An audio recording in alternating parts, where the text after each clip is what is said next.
The Three Diamonds by Matthew Keller.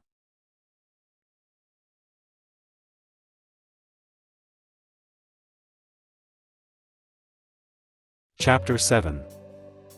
July 4th. The events of the day and evening began as follows. Independence Day was on a Wednesday and brought with it the inconvenience that did not allow celebrants a 3-day holiday weekend. The sun blazed relentlessly onto the city and its inhabitants. Thankfully for most, unusually low humidity offered some relief for the baking residents. On top of the center tower of the Diamond Apartments, a steady and welcomed breeze provided additional comfort to sun worshippers lying atop their reclined pool chairs. High above them in a brilliant blue sky, occasional puffy white clouds drifted by, their presence above appearing idyllic and comforting. Eventually, and appreciated by those below, a lone cloud would lend its shade to all beneath it. "Thank you, Mr. Cloud," Emily exclaimed. Surrounding her were 7 young women, each in their late teens and early 20s. The girls wore the most minimal swimwear possible, string bikinis. Their appearance was that of subordinates to a central character.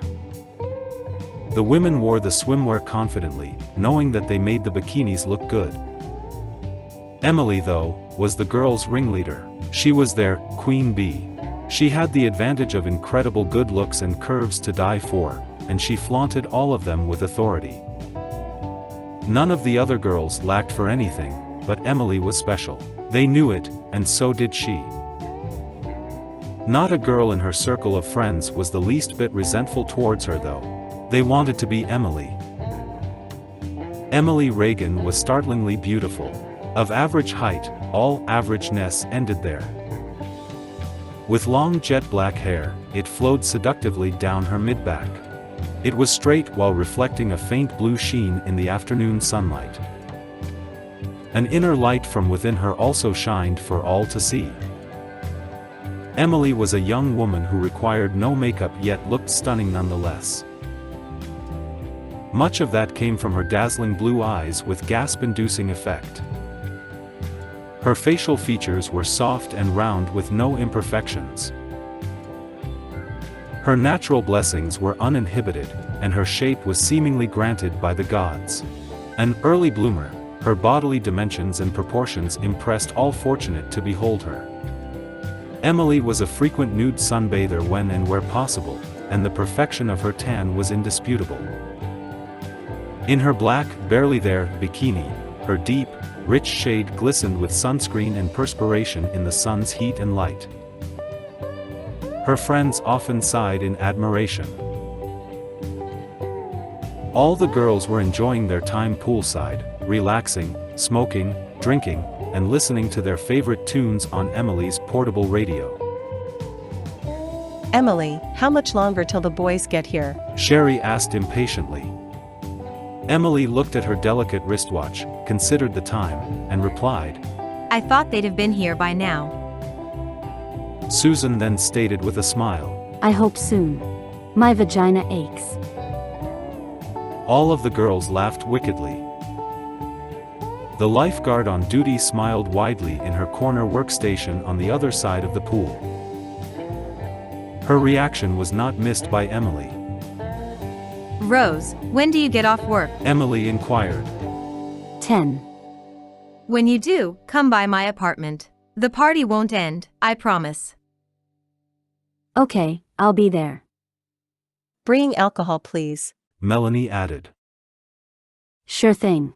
Rose responded with a thumbs up. By now, the lone cloud had moved on, and the sun radiated its full power onto the group's exposed skin. Each girl had varying degrees of color. Some paler than others, others more tanned than the rest. It was Emily, though, who reigned supreme. Hearing a new song being played on her radio, she suddenly stood and, with a cigarette hanging from her lower lip and drink in hand, exclaimed, "Oh God! This is my favorite song." With which she began dancing and singing along. Not yet inebriated, she moved like a pro, uninhibited, while dancing in front of her smiling friends. Her dancing, mixed with hypersuggestive movements, testified to her experience on the dance floor and bedroom. Emily was, to her friends, a complete woman. No apologies, friend to the end, sexual firecracker of a woman. They believed she knew what she was about and where she was headed. She knew who she wanted. Richard Michaelson. As Emily continued her dancing, she moved along the perimeter of the pool to its other side, where a young man and a woman reading a magazine were relaxing while smiling at her performance. Without warning, Emily reached out to the woman, took her hand, and coaxed her into joining the dancing, which the new performer happily, if slightly embarrassed, did. Both Emily and the woman danced with every ounce of sexual energy within them, enticing the now red-faced young man. Encouraging him to join them, their sudden familiarity with each other sent shock waves among Emily's friends across the pool. Oh my God, Emily. Sherry exclaimed. Aha! Go, Em, go! Josie shouted while laughing uncontrollably.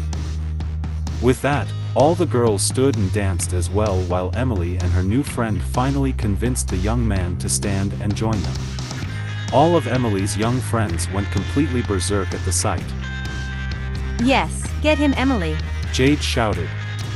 Dancing while pressed against the fortunate man, both women held nothing back. Their movements were highlighted by sudden thrusts and moves meant to drive him mad. It worked. Had Emily and the woman previously pre-planned this performance and its choreography, it couldn't have been any more effective. The young man, to his credit, gave as good as he got. It would be fair to say that he had some moves. But the effect of the music, the man's companion, Emily, all of the bikini-clad women, and the heat, would cause a meltdown soon. Finally, the song ended. All at the pool cheered and laughed at what they had just witnessed and the joy it created. Rose was beside herself with laughter. Nearly out of breath, Emily laughed triumphantly while hugging the woman and her friend. Hey, I'm having a bunch of friends over tonight for a party to end all parties. You're both invited. The woman replied. Sure. What's your apartment number? 2829. Ooh, you're on the south side. Do you have a balcony? Aha. We can watch the fireworks from there too. Emily replied. Okay, we'll be there. Emily chuckled. Great, drop by any time. You'll hear us. The woman's companion then leaned towards her and whispered something in her ear. She looked back at him and smiled.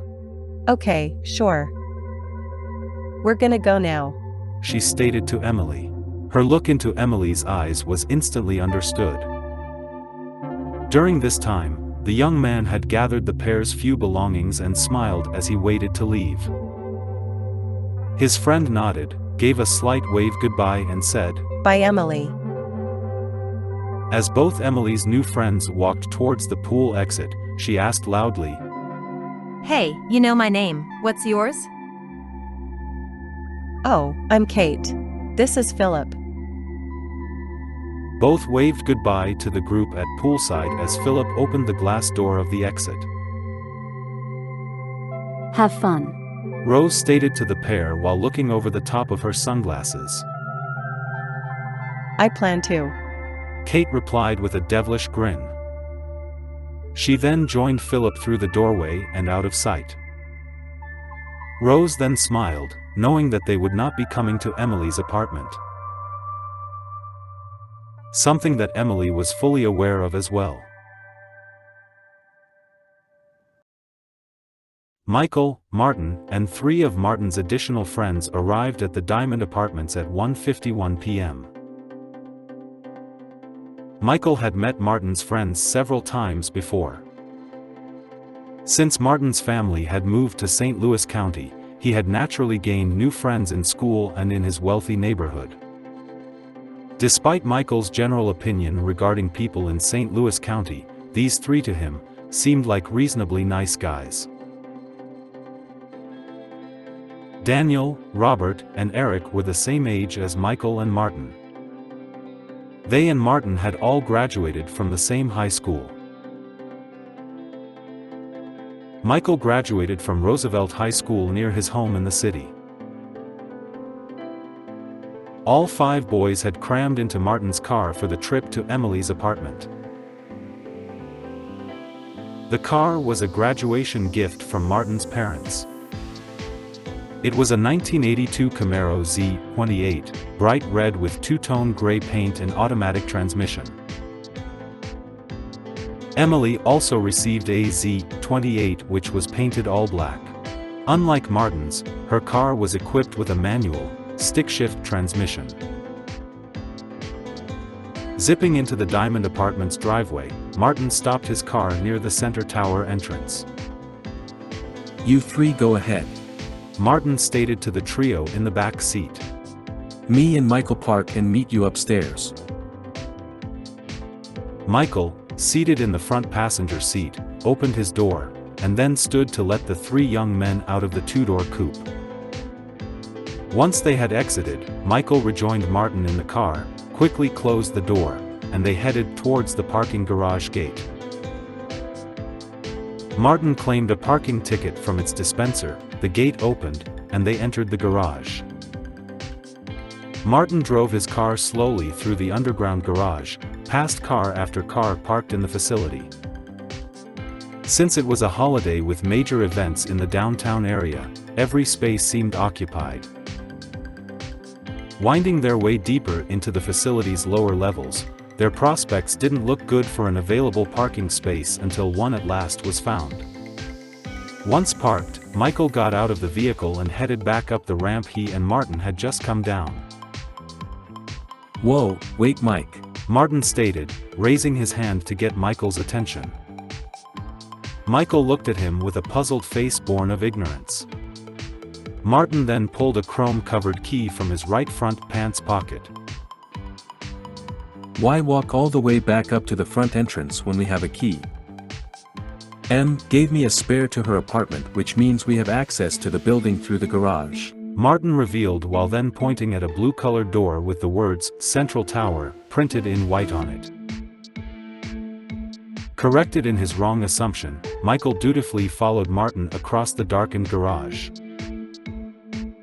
Once they reached the door, Martin inserted the key, turned the doorknob, and both gained access inside. Entering a short hallway, Michael's first impression of the building was underwhelming. The walls were simple concrete blocks painted a bland, pale, mustard green. The well-worn floor tiles led to a larger entry which was dimly lit. As Michael approached it, the area was revealed to be a foyer with 2 elevator doors on either side of the space. Martin pressed the elevator up button mounted on the wall and then settled firmly on his feet while waiting next to Michael. "You're gonna love Em's place," he stated with a grin. The elevator arrived after a few moments, its door opening with an accompanying bell tone, and both young men then entered the lift. Martin reached over to the floor selector panel and pressed 28. The elevator door closed with a metallic clunk. Neither Michael nor Martin said a word on the way up. Once the 28th floor had been reached, the door opened again, and they exited the elevator into a foyer with a surprisingly low ceiling. The floor was covered with lush wall-to-wall, dark green carpeting with gold-colored accents along its border. It seemed luxurious to Michael. In fact, it appeared royal. The hallway walls were tastefully covered with attractive lavender-colored wallpaper of a luminescent sheen. A decorative wall trim piece at waist height extended on both sides along the entire length of the hallway. "It's so quiet up here. Is anyone home?" Michael asked with an unintended whisper. "I know, it's always like this," Martin replied. Further down the hall, at its eastern end, was a pair of solid-looking wooden double doors. They were attractively varnished dark cherry in color, and each had well-polished brass door knobs in each door. Each of the knobs was surrounded by a half-circular brass accent, which together with the doors being closed created a circular disc, divided by the gap between the doors. "Who lives there?" Michael asked Martin. Martin shrugged. Dunno. I think it's the penthouse. Somebody with money, that's for sure. After progressing down the hall for a short distance, Martin suddenly halted. Here we are. I better knock, I don't want to scare M's roommate, he stated while raising both eyebrows. Tapping on the door lightly, Martin inserted the key into the lock, turned it, and then opened it slightly. He knocked once more. Anyone home? It's Martin and Michael. Can we come in? Opening the door a bit more, both Martin and Michael looked at each other when they heard what sounded like music and people talking. Obviously someone's here, Martin stated. "Hello, anyone home?" Michael added. A reply then came from around the corner, which led past the kitchen. Who is it? It's Martin and Michael.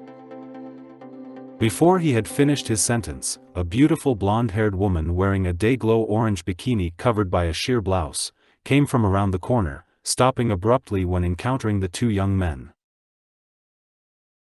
Oh Martin, I didn't realize it was you. Yeah, hi Tanya. Tanya smiled and then looked at Michael. Tanya, this is my best friend Michael Michaelson. You're that Michael? Tanya exclaimed with widened eyes. Michael suddenly felt his comfort level shrink in size, and his self-confidence was already low. "I hope not," he replied sheepishly. Tanya smiled. Well, I'm Tanya, Emily's roommate. Since you're here with Martin and he knows his way around, make yourself at home. There's beer in the fridge. "Thanks." Is Em here? Martin inquired. She's up at the pool. In fact, I'm heading up there now. As Tanya finished her statement, there was a buzzing sound near the door. Looks like more victims. She stated matter-of-factly with sarcasm. Tanya stepped between Michael and Martin while approaching the door, which had not been closed. Closing it, she pressed a small button on a speaker box on the wall next to the door. Who is it? She asked, then released the button. After a moment, there was a reply. Hi, I'm Daniel. I'm here with Robert and Eric. We're friends of Martin, Emily's brother. Okay, I'll buzz you in. Come on up. Tanya stated in reply. She then pressed the door access button for a few seconds, released it and returned to Michael and Martin. "I would have thought they'd have been up here by now," Michael stated, showing his obvious confusion. Yeah, we let Em out at the front entrance, then me and Michael parked the car. They must have gotten lost, Martin explained to Tanya. Well, let's hope they know how to operate an elevator without putting out an eye. She said with a grin. Okay, if you both want to, you can hang out here till your friends arrive. I'm going to the roof. She then added. When they get here, come on up. Will do. Martin replied, then thought for a moment. Hey, when we came in, I thought I heard someone else here with you. Nope, just me. See ya, up there. Tanya answered abruptly with a smile. She quickly grabbed a nearby towel and handbag next to the door and left the two. Despite a disbelieving look on Michael and Martin's faces, Martin shook his head and said, Come on Mike, I want to show you this. Stepping from the entry into the living room, Michael could see the floor-to-ceiling glass wall revealing the view outside. Martin smiled when he saw Michael's reaction. He knew how it felt. It does kinda draw you towards it, doesn't it? Martin asked. Martin led Michael through the small living room, past Emily's couch, coffee table, and chairs. all of which had been relatively expensive for Emily's parents to purchase for their daughter. But none of these things entered Michael's mind. They were simply objects to step around. The view out the window had his full attention. Martin opened the sliding door which led to the balcony, and they both stepped onto it. Michael's instinctive reaction as he neared the balcony railing was to keep back a comfortable distance. The visual stimulation of the view was startling in contrast to the relative confinement of the apartment interior. Directly across from his vantage point was another apartment building identical to where he and Martin stood. That's the South Tower. It and the North Tower on the other side of this building are all part of the same apartment complex. Martin looked at his friend, grinned and stated, Mike, you know how they tell you, don't look down. Look down. Looking at Martin for a moment and letting the words sink in, Michael realized Martin's meaning. He placed his right hand on the balcony's railing and looked down. His reaction was typical. Viewing the side of the building directly downward, nearly 300 feet, caused Michael's knees to buckle a bit. Look out! Martin shouted at Michael, while mocking an attempt to push him, and then began laughing. Asshole! Michael exclaimed while also laughing and shaking his head. He realized that he should have expected that from Martin. Both he and Martin were like twins. Same ideas, similar goals, everything. With the exception that Martin's family had money and his didn't. The Michaelsons were the reverse of the Reagans' success. Michael never resented the Reagans' wealth or ever envied it. He just wished his family wasn't so opposite wealthy. Our family is poor but blessed, Michael's mother often told he and his siblings. After a few minutes of discussing the view and the party, there was a knock at the door. Leaving Michael on the balcony, Martin went to answer it. Standing alone in the late afternoon sun, Michael placed both hands on the railing, easing towards the edge. His gaze gradually moved downwards into the near abyss of steel, glass, and light. The view was addicting. With the arch and river visible to his left, Michael watched the steady and unending flow of the river's murky waters along the riverfront. He had no frame of reference for the startling view entering his eyes. Had the tiniest of feathers landed on him, he would have fallen over the rail and emitted no cry in protest. Michael knew for some reason that, this day, things had changed. He knew that there were, in fact, many places and views more significant and beautiful. On a comparison scale, this would not even rate a mention. But he was here. It affected him, and that surprised him. Taking a deep breath, Michael felt as though he was back in the starter's block preparing to begin a race, waiting for the starter's gun. Like being born, with all new possibilities enabled, good and bad, all options set. It was not an emotional reaction but a realization of a beginning. This moment was the primer. All that was needed was the spark. Despite the heat and sun beating down on him, Michael noted a difference inside himself unrelated to light or temperature.